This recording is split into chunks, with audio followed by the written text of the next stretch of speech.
আমরা এক জায়গায় দেখেছি তিনি বলেছিলেন inextricably intertwined। দুটো শব্দ একসাথে বলতে আমারই দাঁত ভেঙে যাচ্ছে কিন্তু Sorry. This is the speaking test of the International English Language Testing System taking place on Monday, the 14th of October at the 10-Minute School English Center, center number EC 16910. The candidate is Mr. Shoumik Ahmed and the candidate number is 092540. The examiner is Munzereen Shahid and the examiner number is 53719. Good afternoon. Good afternoon to you too. What is your full name, please? My full name is Shoumik Ahmed. And what may I call you? You can call me Shoumik. All right. Could I please see your identification? Yes, sure. Thank you. All right. Thank you. Now, in this first part, I'd like to ask you some questions about yourself. What does a healthy lifestyle mean to you? So, a healthy lifestyle is something that a person commits to, where it will result in their physical fitness as well as mental well-being as well. Because I don't think a healthy lifestyle is something that should be very excruciating, and it should not be very difficult to attain to. Okay. Can you describe a daily routine that reflects a healthy lifestyle? I don't usually have a daily routine, but I tend to compartmentalize the activities that I do to maintain a healthy lifestyle in a week. So I usually do like 3 days workout, 1 day sports, spending good time with my family as well as with my friends. So I think all in all makes it a very good, healthy lifestyle. Okay. How do you manage stress in your daily life? I think stress again is very subjective because people tend to address stress in very different ways. So in my case, stress is something that I tend to avoid because I believe giving too much attention to stress makes me more stressed. So in my case, I try to do a few things. I usually take a break from whatever is giving me stress and try to find out the problems that are causing the stress and then try to address those rather than avoiding them much. Got it. How does fashion influence the way you present yourself? I think fashion is a form of expression. So if you want to present yourself to people or in different social setups, I think fashion plays a huge role because whatever you're wearing or whatever fashion you're following tells a lot about your identity. So whenever you're going to any different kind of social setup, either with your friends or your professional setup, what you're wearing tells a big story about you. So I think presenting yourself depends a lot on the fashion statement that you want to pull out. Okay. Discuss how your personal style has evolved over the years. It has changed a great deal.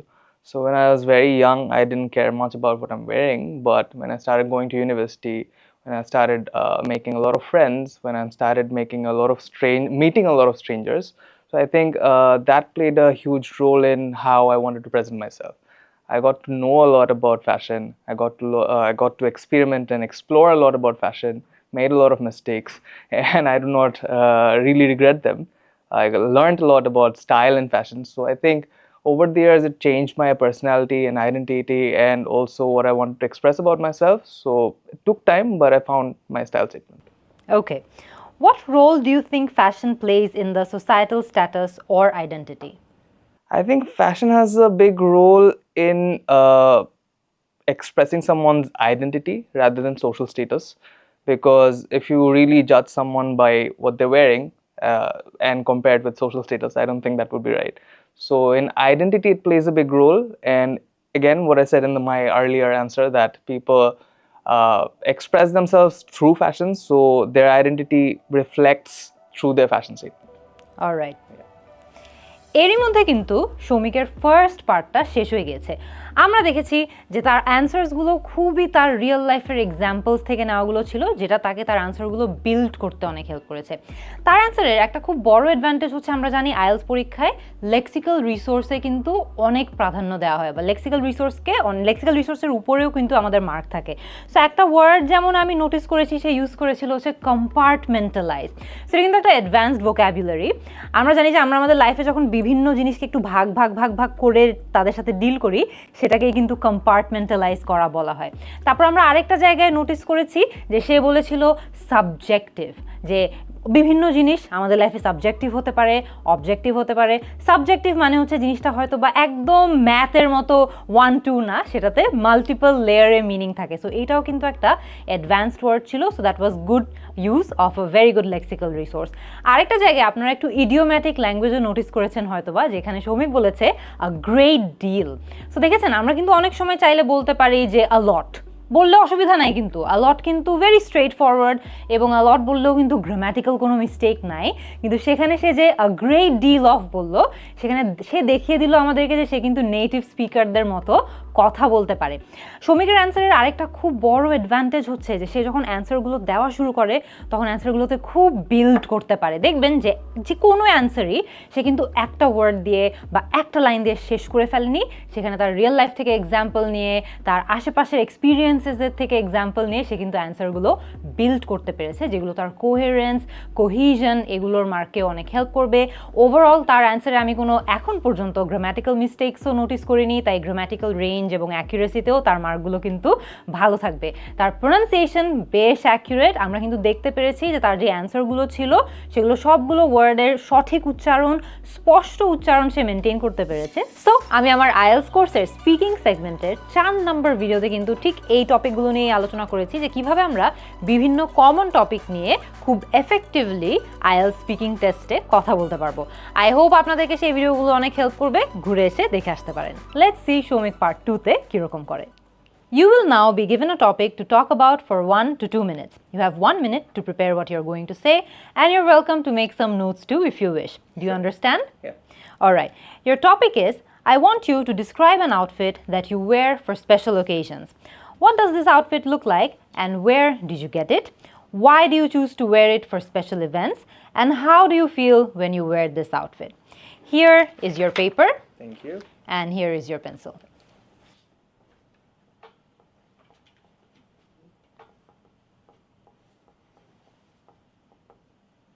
I'm done. We can start. All right, you may begin. Sure. So special occasions is again very subjective, because in Bangladesh we have different kind of occasions. So it could be a very formal event, it could be a birthday party, it could be a wedding event. So people usually tend to wear different things on different occasions.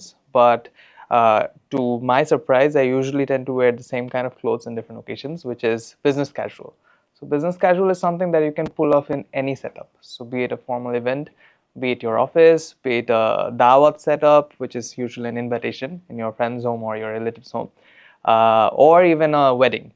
So business outfit is something that actually reflects my fashion identity a lot, because it is minimal, yet it is very elegant, and you can wear the right amount of accessories just to make it stand out. So my subject matter expertise is watch collection. So I love watches. I like to accessorize my business casual with my watches or my shoes or even my socks. So my socks are usually very bold, so you can actually remember what kind of socks I wore on any special occasion. So these are the kind of little minute details that I put into my business casual to make it stand out. And by wearing this kind of things, I usually feel confident, because I do not look like that I have put a lot of effort or I'm overdressed in any occasion, and I want to put a lasting impact in anyone's mind who is meeting me, rather than just having the conversation about that occasion, but also thinking about what I wore, what are the tiny little details that I put in my fashion statement. So I think these are the things that matter a lot in terms of how you style yourself in different occasions.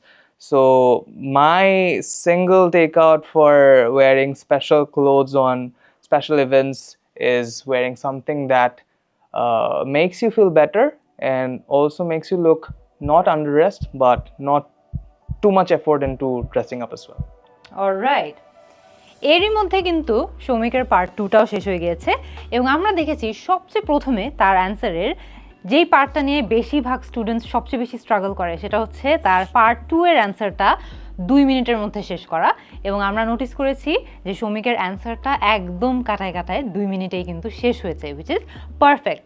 আমরা সেক্ষেত্রে আমাদের স্টুডেন্টদেরকে advice করি 1 minute 45 second থেকে 2 minutes পর্যন্ত অ্যান্সারটা রাখাটাই safe.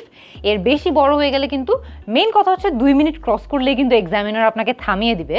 So সেই প্যারাটা যদি আপনারা নিতে না চান তাহলে একটু নিজেরা প্র্যাকটিস করবেন, দেখবেন যে নিজের কতক্ষণ কথা বললে বা কোন স্পিডে কতক্ষণ কথা বললে অ্যাকচুয়ালি 2 মিনিট মার্কটা হিট হয়। এটা মেন্টালি চেক রাখাটা প্র্যাকটিসের সাথে সাথে ইজি হয়ে যাবে।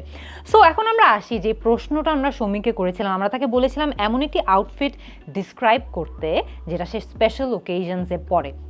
এই টপিকটা কিন্তু ইজিলি চাইলে মাথার মধ্যে অনেক রকম অ্যান্সার্স চলে আসা পসিবল, তাই না? কারণ আমরা বাংলাদেশে আছি, আমাদের স্পেশাল ওকেশনস অনেক রকম, আমরা এক এক জায়গায় এক এক রকম আউটফিট পরে থাকি। সো যে কোনো স্টুডেন্ট কিন্তু এখানে একটু ওভারওয়েলমড ফিল করতে পারে বা একটু অনেক বেশি চিন্তায় পড়ে যেতে পারে যে আচ্ছা কোন আউটফিটের কথা বলবো। এখানে শৌমিক কিন্তু খুব ভালো একটি কাজ করেছে, তার অ্যান্সারের একদম ফার্স্টে একটা প্রিমাইস সেট করেছে। সো আমি এটা আমার স্টুডেন্টদেরকে অ্যাডভাইস করি যে যখনই যেই প্রশ্নই আপনাদেরকে করা হোক না কেন, আপনি ইমিডিয়েটলি আপনার মাথায় চিন্তা করবেন যে আপনার যেই কমন জোনটা আছে বা আপনার যেই কমন নলেজটা আছে সেই নলেজের পেরিমিটারের মধ্যেই আপনি আনসার করবেন, আপনাকে যেটাই জিজ্ঞেস করা হোক না কেন। আর শৌমিক এখানে খুব এফেক্টিভলি কিন্তু একদম শুরুতেই বলে দিয়েছে যে বাংলাদেশে অনেক ধরনের স্পেশাল ওকেশনসই হয় এবং এক এক ওকেশনে আমরা এক এক রকম কাপড় পরি। তারপরে সে তার নিজের এক্সাম্পল দেওয়া শুরু করেছে। এই কারণেই তার অ্যান্সারটা কিন্তু খুব ফোকাসড ছিল, অনেক রকম আউটফিটের কথা না বলে সে কিন্তু একটা স্পেসিফিক টাইপের আউটফিটের কথা বলেছে। So that's very good.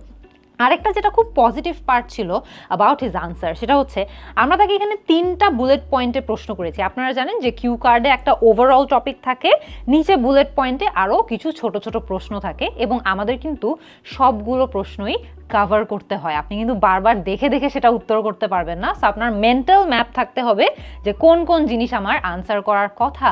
So শৌমিককে আমরা যে প্রশ্ন করেছি সেখানে তাকে জিজ্ঞেস করা হয়েছিল what does this outfit look like and where did you get it? আউটফিটটা দেখতে কেমন, সে সেটা কোথা থেকে নিয়েছে।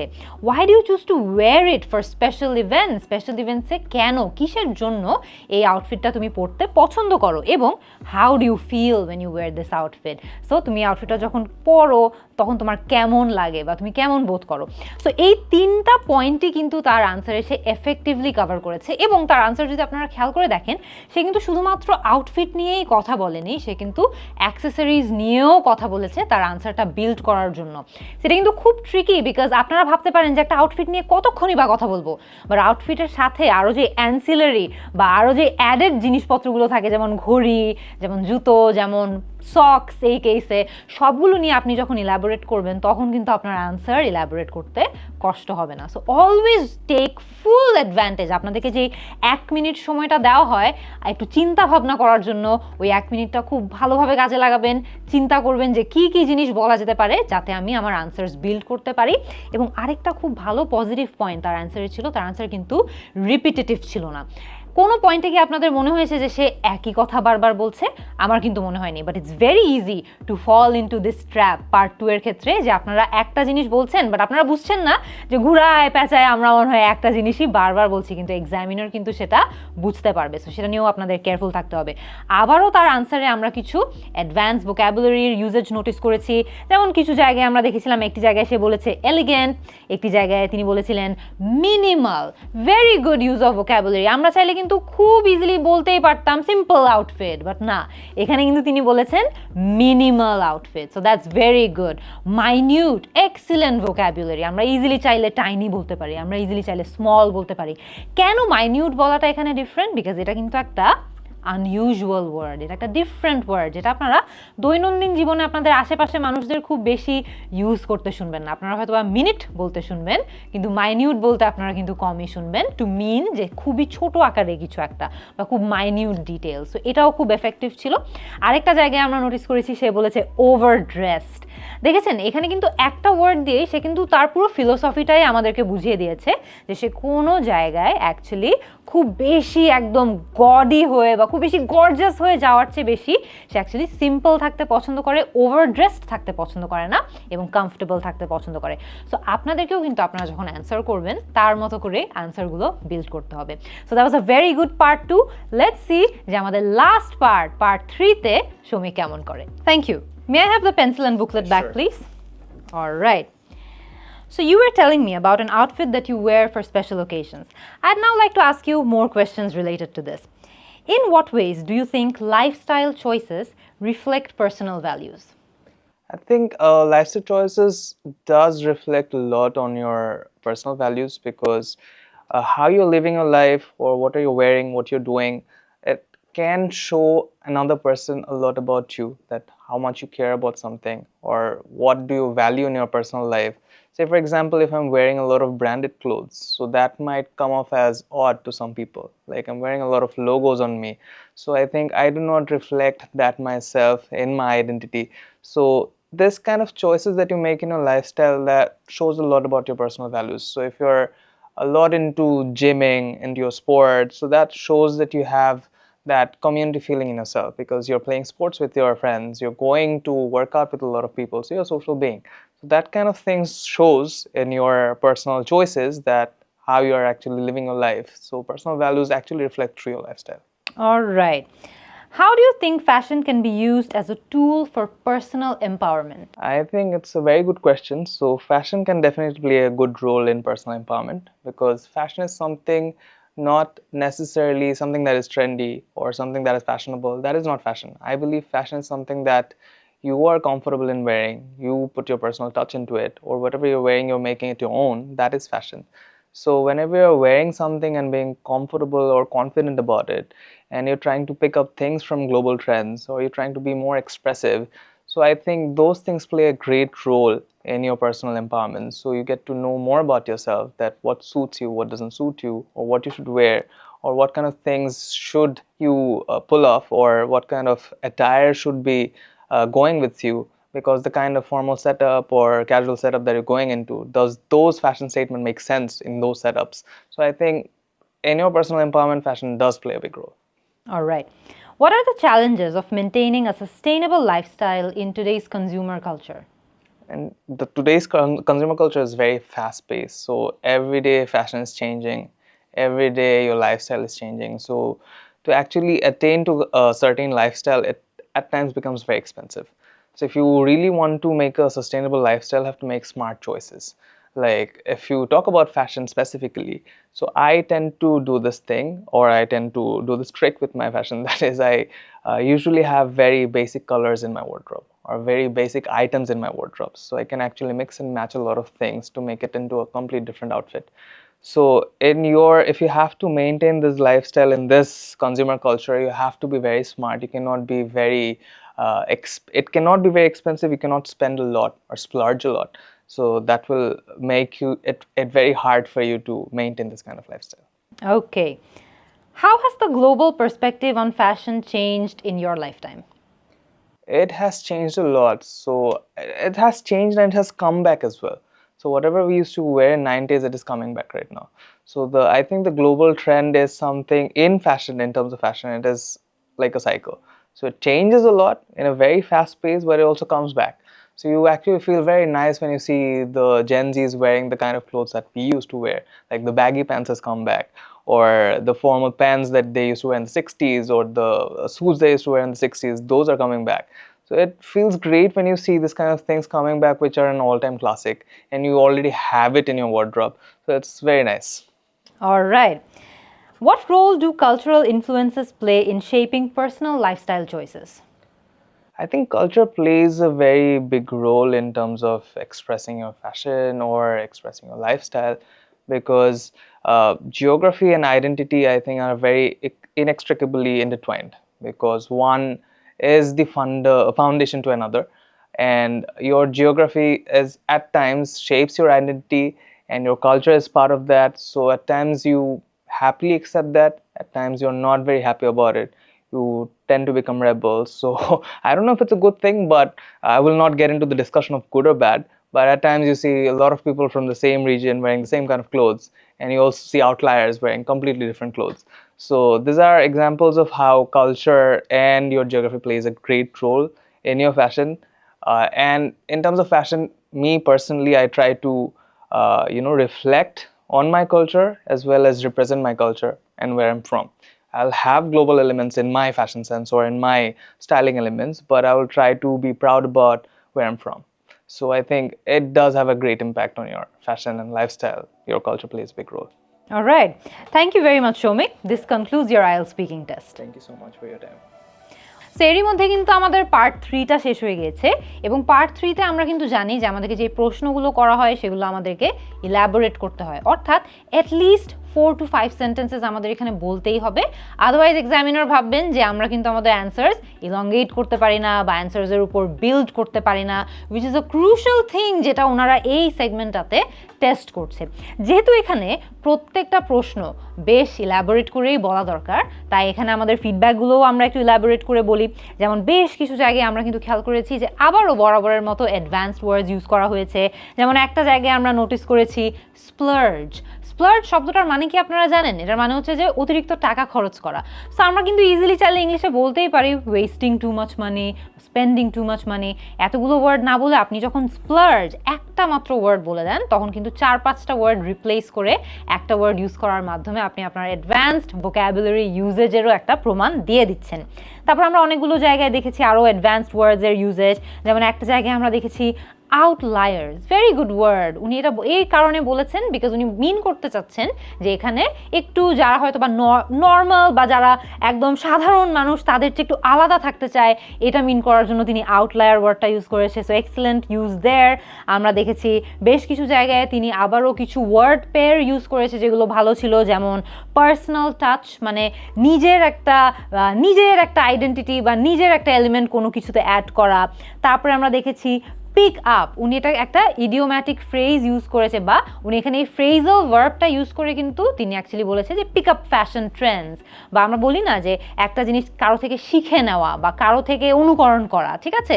তো এখানে কিন্তু পিক আপ যেই শব্দটা আছে সেই শব্দটা এখানে এইভাবে ইউজ করা হয়েছে। তারপর আরেকটা জায়গায় আমরা দেখেছি তিনি আবারও একটা ফ্রেজ ইউজ করেছে পুল অফ, মানে আমরা পুল অফ সাধারণত যখন স্পোকেন ইংলিশে ইউজ করে থাকি আমরা বলতে পারি যে আমি এই জিনিসটা পুল অফ করতে পারবো না, অর্থাৎ এই জিনিসটা আমাকে ভালো লাগবে না, বা আমি এই জিনিসটা খুব সুন্দর করে পুল অফ করতে পারবো, যে এই জিনিসটা আমি অ্যাকচুয়ালি খুব একদম ওন করে এই জিনিসটা একদম ক্যারি আউট করতে পারবো খুব সুন্দর করে। So this is also a great use of vocabulary. আমরা আরেকটা জায়গায় দেখেছি তিনি মিক্স অ্যান্ড ম্যাচ ইউজ করেছে। আমরা জানি যে এটাকে কিন্তু একটা লিটারেরি ডিভাইস বলা হয়, যেটা হচ্ছে অ্যালিটারেশন, অর্থাৎ এমন শব্দ পরপর ইউজ করা যেগুলো একই সাউন্ড দিয়ে শুরু হয়। আপনারা একটু চিন্তা করে দেখবেন আপনাদের ফ্রি টাইমে এরকম আরও কী কী অ্যালিটারেশন আছে, বিকজ এগুলো যখন আমাদের স্পিচে আমরা ইউজ করি এগুলো কিন্তু খুব সুন্দর একটা সাউন্ড এফেক্টের মতো কাজ করে। But of course mix and match শুধু সাউন্ড এফেক্টই না, এখানে একটা সুন্দর মিনিংও ক্যারি করছে। সো এই কাজটাও কিন্তু এখানে হয়ে যাচ্ছে। তারপর আমরা দেখেছি দুটো জায়গায়, আরেকটা জায়গায় খুব ভালো ইউজ অফ অ্যাডভান্স ভোকাবুলারি, ইনএক্সট্রিকেবলি ইন্টারটুয়াইন্ড। এই দুটো শব্দ একসাথে বলতে আমারই দাঁত ভেঙে যাচ্ছে, বাট আপনারা চিন্তা করে দেখেন যে এই দুটো শব্দ পাশাপাশি রেখে সে কিন্তু খুব সুন্দর করে একটা কমপ্লেক্স মিনিংকে জাস্ট দুটো ওয়ার্ড ইউজ করে এক্সপ্রেস করে দিয়েছেন। যেমন তিনি বলতে চাচ্ছে যে এই দুটো জিনিস একদম এত বেশি কম্বাইন্ড বা এত বেশি মিঙ্গল একটা দুইটার সাথে করে যে তাদেরকে আলাদা করা সম্ভব না। সো ইনএক্সট্রিকেবলি ইন্টারটুয়াইন্ড। আই হোপ আপনারা এই ভিডিও থেকে আরও অনেক কিছু তো শিখবেনই, কিন্তু এই দুটো ওয়ার্ড আপনারা শিখে রাখবেন যাতে আপনাদের রিয়েল লাইফেও আপনারাও ইউজ করতে পারেন। একটা জায়গায় আমরা গ্রামাটিক্যাল স্লিপস নোটিস করেছি, যেটা কথার ছলে হতেই পারে। যেমন একটা জায়গায় আমরা দেখেছি ব্যাগি প্যান্টস হ্যাজ বলেছিলেন উনি, এটা হ্যাভ হওয়া দরকার ছিল। আর একটা জায়গায় আমরা নোটিস করেছি টেন্ড টু বিকাম রিবেল, যেটা উনি প্রবলি বলতে চেয়েছিলেন টেন্ড টু বিকাম রিবেলিয়াস। সো আমরা জানি যে এই জায়গাটাতে একটা অ্যাডজেক্টিভ ইউজ করার দরকার ছিল। বাট এই দুটো মিস্টেক একটা এক্সামিনার কিন্তু বুঝতে পারবেন যেটা প্রবাবলি স্লিপ অফ টাঙের কারণেই হয়েছে, কারণ তার ওভারঅল অন্যান্য যে অ্যান্সারগুলো ছিল সেগুলো অনেক এলাবোরেট ছিল, লার্জলি গ্রামাটিক্যাল এরর ফ্রি ছিল। তিনি ভালোভাবে অ্যাডভান্সড লেক্সিক্যাল রিসোর্সেস ইউজ করেছে এবং একটা ব্যালেন্সও রেখেছে, যেখানে দরকার নাই সেখানে অ্যাডভান্সড ওয়ার্ড তিনি ইউজও করেন নাই, সেখানে হি kept it very simple. So আপনাদেরও এই ব্যালেন্সটা কিন্তু করতে হবে, সিম্পল ওয়ার্ডসও ইউজ করবেন, অ্যাডভান্সড ওয়ার্ডসও ইউজ করবেন। ওই বলে না যে খাবারের উপর লবণ দিবেন, বাট বেশি লবণ দিলে কিন্তু খাবারটা নষ্ট হয়ে যায়। সো আমাদের ওয়ার্ডসগুলো কিন্তু চিন্তা ভাবনা করে ঠিক জায়গায় অ্যাডভান্সড ওয়ার্ডস বসাতে পারতে হবে। কোহেরেন্স অ্যান্ড কোহিশন নিয়ে তো কিছু বলারই নাই, তার আনসারগুলো খুবই কোহেরেন্ট ছিল, কোহিসিভ ছিল, প্রত্যেকটা অ্যান্সারে কিন্তু আমরা দেখেছি যে তিনি একটা সেন্টেন্সের সাথে আরেকটা সেন্টেন্সকে এফেক্টিভলি লিঙ্ক করেছে, কোনো কিছুর মধ্যে কোনো ডিসকানেক্ট ছিল না, অর্থাৎ একটা আইডিয়া বলছে তারপরে আরেকটা এমন আইডিয়া বললো যেটা তার আগের আইডিয়ার সাথে কোনো কানেকশনই নাই, এরকম কিন্তু হয় নাই। সো কোহেশন অ্যান্ড কোহেরেন্সেও তিনি ভালো স্কোর করবেন। And last but not the least pronunciation, যেটা 4th মার্কিং ক্রাইটেরিয়া আইএলটিএস স্পিকিংয়ের, প্রোনাউন্সিয়েশনেও কিন্তু তিনি খুবই ভালো ছিলেন। আমরা দেখেছি যে তার ওভারঅল ওয়ার্ড প্রোনাউন্সিয়েশনে little to no error, so এখানেও কিন্তু তিনি খুব ভালো স্কোর করবেন। আই উড সে যে তিনি যদি এখন পরীক্ষা দেন তাহলে easily he would score anywhere between 8 to 8.5. I hope যে আপনারা আজকের ভিডিও দেখে কিছু শিখতে পেরেছেন, অনেক কিছু শিখতে পেরেছেন, আমি অনেক কিছু শিখতে পেরেছি। অ্যান্ড আপনারাও আপনাদের আইএলটিএস প্রস্তুতি যখন নেবেন এই ভিডিওটা দেখে আই হোপ অনেক হেল্প পাবেন। আমি কিন্তু ঠিক একইভাবে আমার যে আইএলটিএস কোর্সটি আছে সেখানে আইএলটিএসের 4টি সেগমেন্টকে একদম ব্রেক ডাউন করে শিখিয়েছি, যেখানে আপনারা রিডিং, রাইটিং, লিসনিং, স্পিকিংয়ের সকল যে কোয়েশ্চেন টাইপসগুলো আছে সেই কোয়েশ্চেন টাইপসগুলো কীভাবে এফেক্টিভলি কম টাইমে সলভ করতে হবে সেটা আপনাদের শেখানোর চেষ্টা করেছি। প্র্যাকটিসের মাধ্যমে আপনাদের শেখানোর চেষ্টা করেছি যাতে করে আপনারা একদম প্র্যাকটিস করেই শিখতে পারেন ওই টেকনিকগুলো কীভাবে রিয়েল লাইফে এক্সামে অ্যাপ্লাই করতে হয়। আমার আইএলটিএস কোর্স সম্পর্কে আপনারা যদি আরও বিস্তারিত জানতে চান তাহলে ক্লিক করুন এখানে। আর আমি আইএলটিএস নিয়ে অন্যান্য যে সকল ভিডিওস তৈরি করেছি সেগুলো যদি আপনারা দেখতে চান তাহলে ক্লিক করুন এখানে। এছাড়াও অন্য যে কোনো জিজ্ঞাসায় কল করুন 16910 এই নম্বরে।